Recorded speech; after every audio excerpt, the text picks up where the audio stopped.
Well, if you want to make people think about what it would be like if America had gone differently, how about flip the script on racial injustice? I'm Scott Ott, and this is Bill Whittle Now. And Bill, Amazon Prime this fall is slated to start a series called Cracka, C-R-A-C-K-A, the concept of which is basically that a white supremacist who is a really nasty sort of violent racist magically gets thrown back in time and wakes up on the reverse end of the discrimination that was shown to slaves during the slave trade years. And he is the discriminated against individual, and they treat him as they say that slave owners treated their slaves, and everything's just reversed. I thought it was an interesting concept, Bill, because there's a lot of people just kind of talking about race relations, but it seems like the director of this film, which is apparently a white man who is better known for his work with artists making videos. Pitbull is a name I recognize, Lil Wayne, Ice Cube, Guns N' Roses, Flo Rida, and I'm really risking mispronouncing something right now because I don't know any of these groups personally. But it seemed like an interesting way to go about, instead of just saying, hey, look, racism is wrong, why don't we flip it and have the oppressor become the oppressed? What do you think of the concept? I think it's grievance porn. How so? The idea that somehow in 2020 we all need a lesson that racism is bad is a thought that is 50 years old, 50 years past its shelf life, I mean. And so when you get to these kind of things, like people taking a knee, you know, when people, certain people from Black Lives Matter have just basically gone up to white people on the street, demanded that they kneel in front of them, you know, that kind of thing. It's grievance. Let me be honest with you, Bill. You've mentioned that before. I don't really know how much of that kind of thing is happening out there. I don't know how much of it's happening either, but apparently it's happened in a few cases. And the point of it is that this is yet again another reinforcement of the idea that somehow I did something to black people because I'm white and they're black.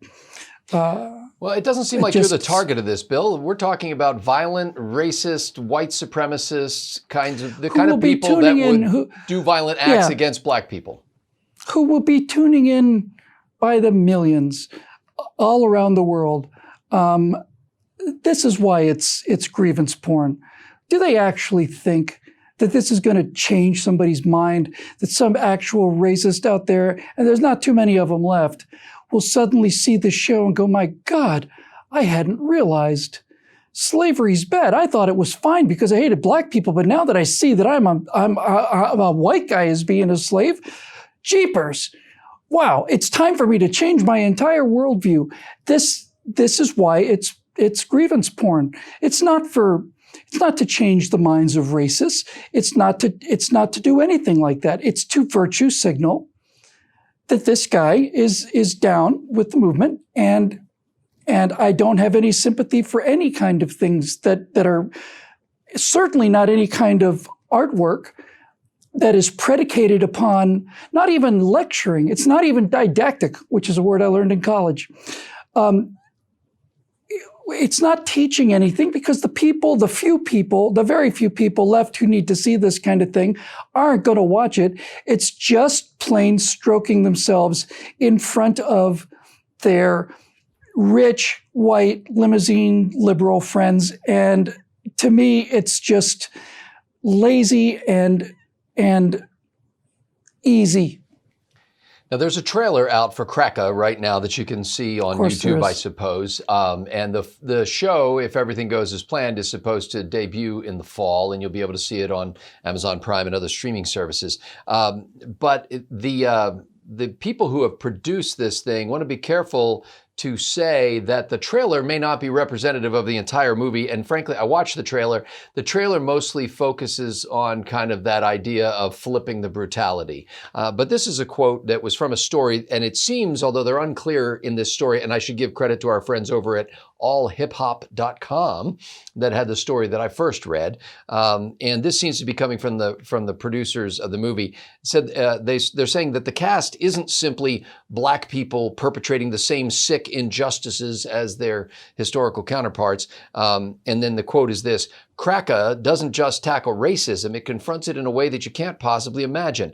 This unique series forces us as a people, a society, and overall collective human unit to look past color, look past our fears and pain, and see ourselves as people through the much-needed lens of love. Now, Bill, I'll be honest with you that the trailer, at least trailer number one, didn't have a whole lot of love stuff in it. But do you think it's possible that maybe this is just kind of the grabber and they really do have a story to tell that says, hey, let's see ourselves together in this boat? While you were talking about this, I realized that I had seen this story before. And I told you that these ideas, that there's like, we got to let people know what it's like. It's like, I've seen it before, and I saw it in a movie that I want to say came out in 69, 70, somewhere in there. Now, let's be careful here. But the movie that I saw that showed what it was like to be a slave and a captive was Planet of the Apes. Was the first Planet of the Apes, where you've got astronauts, black and white, being hunted down, shot down, captured in nets, put into cages, experimented on, lobotomies done on science experiments, made into household slaves, all of it. And that is what I mean by saying that this is not only, look, they can make whatever they want to, Scott. I don't care. It doesn't bother me. It's not like I'm going to go out and protest the thing. I just don't think that there's anything so particularly revolutionary about it. If you really, really want to make people aware of the nastiness of slavery, I would recommend you watch a TV series called Roots, which the entire country did. All of it. The whole country. Watched Roots. I don't remember when that was. I want to say mid to late 70s. But in any event, I want to say it was a 5-night miniseries. And everybody had that transformational experience, those that hadn't already been there, which is why I once again say that this is not a battle that the millennials or Gen Z have won. This racism battle was won by boomers. I mean, it was the boomers who had to change their minds based on to whatever degree they picked it up from their parents. So I'm just not impressed by it. I don't think it's original. I don't think it's interesting. I don't think it's what they say it is. I think it is revenge porn and victimization porn. And it'll be watched by the same people who went to see the movie about hunting down Republicans and killing them, which is not very many. There is a flash of a moment in the trailer, and it's a lot of nighttime scenes and very, very rapid cuts. But there is a flash of a Trump 2020 bumper sticker on the bumper. The story at allhiphop.com mentions that this will come out in advance of the ostensibly in advance of the fall presidential election. Is it on the racist truck? It's unclear. So it's in the trailer anyway. And frankly, I only watched the trailer once, so I can't tell you for sure if I went back and reviewed it, maybe I'd see the context better. But in any case, it seems to me, Bill, that if they really had the objective of that quote that I just read, that would have been an element that they might have foregone, if you know what I'm saying, without being too critical of them, because I haven't seen the movie. But if you really want to invite people into a dialogue about how things might have been different, you might avoid, sticking your thumb in the eye of half the country. Yes, that's because there is no goodwill here intended. There is no love. There is no desire to change. It is, as I said, basically pleasuring themselves with what I called grievance porn. But there's a better word for it, I realized as you were talking. And the word really for what this is agitprop. It's agitation You'll propaganda. have to define that. What agitation propaganda? Agitprop. It's agitation propaganda as a weapon used by the Soviets to get people inflamed and to undermine societies, specifically this one, by basically presenting images or stories or rumors or whatever the case may be that were so inflammatory that it would create not artificial, because it would be very real sense of grievances against one group against the other, but it was manufactured. Agitation propaganda is what this is. And this is what leftists do. They're exceedingly good at it.